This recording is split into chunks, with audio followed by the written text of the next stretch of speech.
Assalamualaikum warahmatullahi wabarakatuh.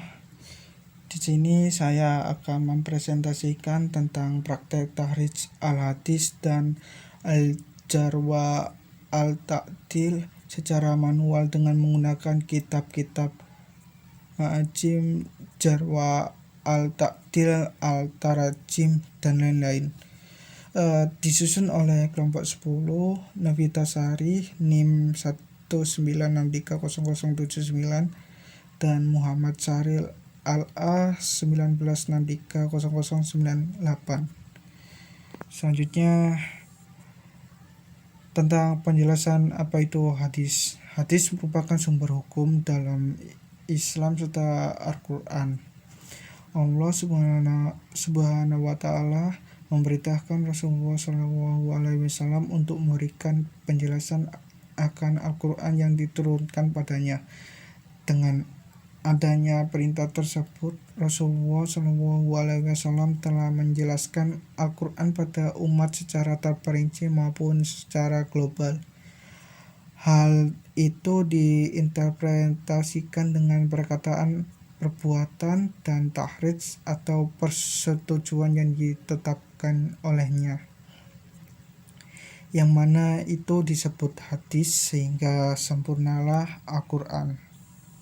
Selanjutnya sekilas tentang tahrij al-hadis. Secara etimologi kata tahrij berasal dari kata harajah yang berarti al-zuhur atau tampak dan al-buruj atau jelas. Ia juga bisa berarti al-istimbat atau menyimpulkan, dan al-tahrij meneliti, dan al-tauji atau menerangkan. Sedangkan menurut Mahmud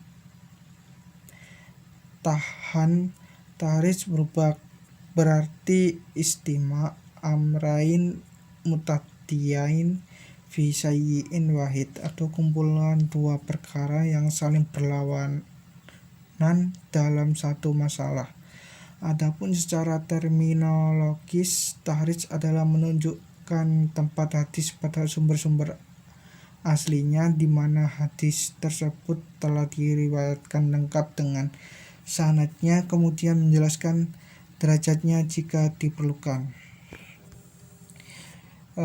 Cara praktek tahrij al-hadis. Untuk menelusuri ayat Al-Quran cukup diperlukan sebuah kitab kamus Al-Quran, misal kitab Al-Mu'ajim Al-Mufahras li Al-Fazil Qur'anil Karim susunan Muhammad Fuad Abdul Baqi, dan sebuah rujukan berupa kitab Mushaf Al-Quran. Untuk menelusuri hadis tidak cukup hanya menggunakan sebuah kamus dan sebuah kitab rujukan berupa kitab hadis yang disusun oleh muhorisnya, yang menyebabkan hadis begitu sulit untuk ditelusuri sampai sumber asalnya karena hadis terhimpun dalam banyak kitab.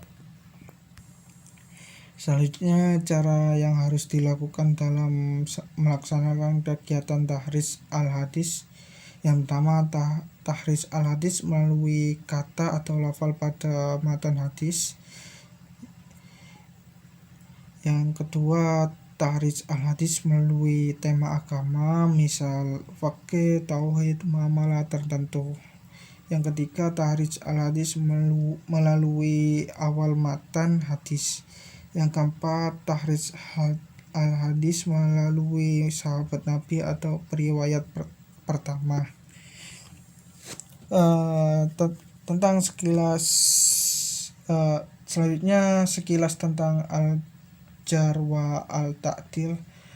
Al-jar secara bahasa merupakan bentuk masdar dari jaroha, yang berarti seseorang membuat luka pada tubuh orang lain yang ditandai dengan mengalirnya darah pada luka itu.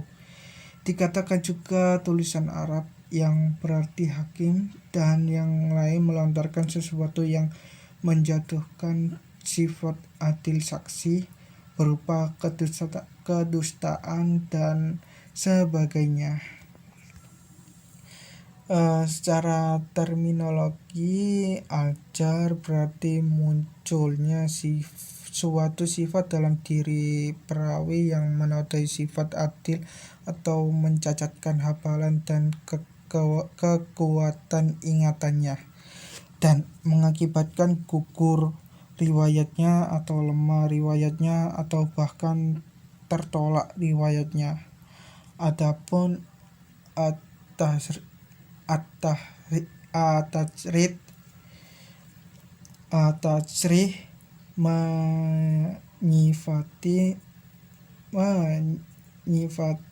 seorang perawi dengan sifat-sifat yang membawa konsekuensi penilaian lemah dan atas riwayatnya atau tidak terima.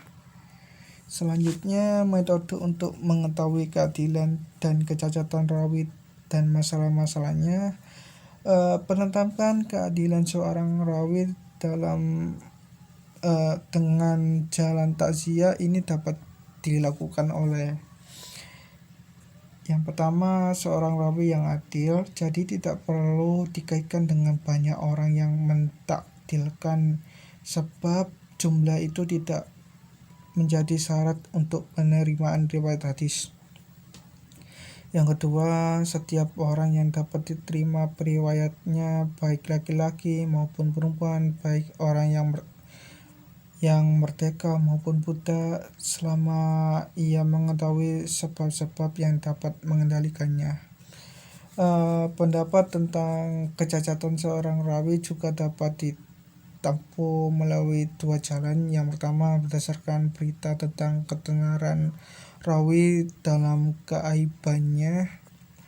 Seorang rawi yang sudah dikenal sebagai orang yang fasik atau pendusta di kalangan masyarakat tidak perlu lagi dipersoalkan. Cukuplah kemansuran itu sebagai jalan untuk menetapkan kecacatan. Yang kedua, berdasarkan pentahrisan dari seorang yang adil yang telah mengetahui sebab-sebab dia cacat. Demikian ketetapan yang dipegang muhaddisin. Sedangkan menurut para fuqaha, sekurang-kurangnya harus ditahris oleh dua orang laki-laki yang adil. Selanjutnya, syarat-syarat bagi yang mentakdilkan dan mentahrijkan. Yang pertama, berilmu pengetahuan. Yang kedua, takwa. Yang ketiga, warah, atau orang yang selalu menjauhi perbuatan maksiat, syubhat, dosa-dosa kecil, dan makruhat. Yang keempat, jujur. Yang kelima, menjauhi fanatik golongan. Yang terakhir, mengetahui sebab-sebab untuk mentakdilkan dan mentahrijkan. Untuk lafal-lafal ilmu al-jar wa at-ta'dil, lafal-lafal yang digunakan untuk mentahriskan dan mentakdilkan itu bertingkat. Tingkat pertama, segala sesuatu yang mengandung kelebihan rawi dalam keadilan dengan menggunakan lafal-lafal yang af'alu al-ta'dil atau ungkapan yang mengandung pengertian atau sejenisnya. Tingkat kedua, memperkuat sikoan rawi dengan membumbui satu sifat yang menunjukkan keadilan kedhabitannya, baik sifat yang dihubungkan dengan selafal dengan mengulangnya maupun semakna. Yang tingkat ketiga, menunjukkan keadilan dengan suatu lafal yang mengandung arti kuat ingatan. Tingkat keempat, menunjukkan keadilan dalam kedhabitan tetapi dengan lafal yang tidak mengandung arti kuat ingatan dan adil atau sikoh. Tingkat kelima, menunjukkan kejujuran rawi tetapi tidak diketahui adanya kedhabitan.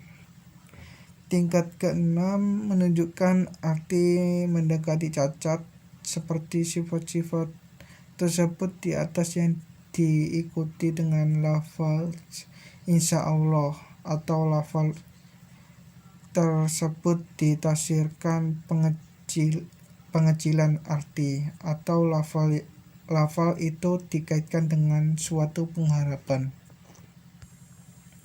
Terima kasih. Apabila ada salah kata atau penjelasan yang masih kurang jelas, mohon dimaafkan.